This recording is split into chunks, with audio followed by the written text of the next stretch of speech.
CNN, Seattle police want to resume operations at a downtown precinct they left empty as protesters began occupying the area around it. We're trying to get a dialogue going so we can figure out a way to resolve this without unduly impacting the citizens and the businesses that are operating in that area, Assistant Police Chief Deanna Nillette said in a news conference Wednesday.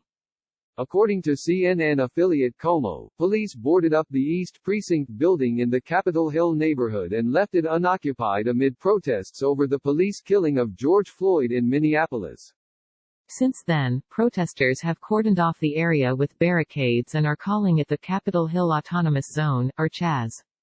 Protesters have hung signs on the East Precinct, Como reported, some of which read, Seattle People Department, and the property of the people.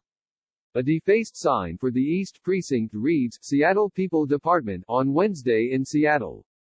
Officers are still responding to emergency calls in the area, Nillette told reporters. Nillette said police had received reports that protesters allegedly set up barricades, with some armed individuals running them as checkpoints into the neighborhood.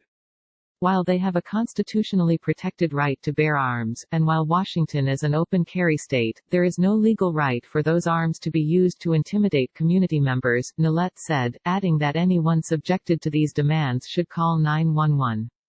No one at these checkpoints has the legal authority to demand identification from anyone, he said. Nillette also said police have heard anecdotally of residents and businesses being asked to pay a fee if they want to operate in the area. This is the crime of extortion, Nillette said. We feel incredibly strongly as a department that what happened to George Floyd was wrong and it was a crime, she said. We fully support efforts to improve police accountability and to work towards improved radical equity. A man takes photos of a makeshift memorial in the so-called Capitol Hill Autonomous Zone in Seattle. On Thursday, Washington Governor Jay Inslee said the Capitol Hill protests were mostly peaceful. Although unpermitted, and we should remember we are still in a pandemic, the area is largely peaceful, he said. Peaceful protests are fundamentally American, and I am hopeful there will be a peaceful resolution. An anti-racist zone. Protesters in the area plan to stay as long as it takes to effect change, according to Como. Many said they wanted to defund the police department. One protester, identified only as Rooks, told Como that the protesters were not violent. It's nothing aggressive or violent or nothing like that, Rooks said. We didn't come out here for any of that. All we wanted was what is equal and what is right. Some residents and business owners said they were concerned, Como reported, but others weren't, like Christopher Dara, who lives nearby. There's people having teach-ins, talks, political discussions, he said.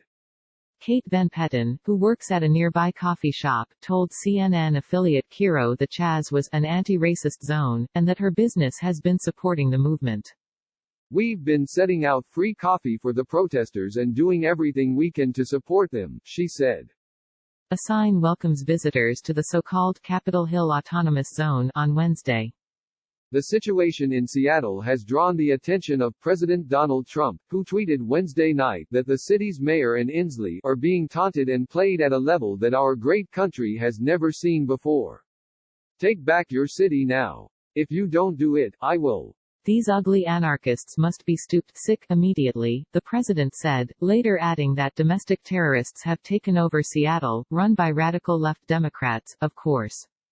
In response, Inslee told the president to stoop tweeting. He followed up Thursday, saying, "What we will not allow are threats of military violence against Washingtonians coming from the White House."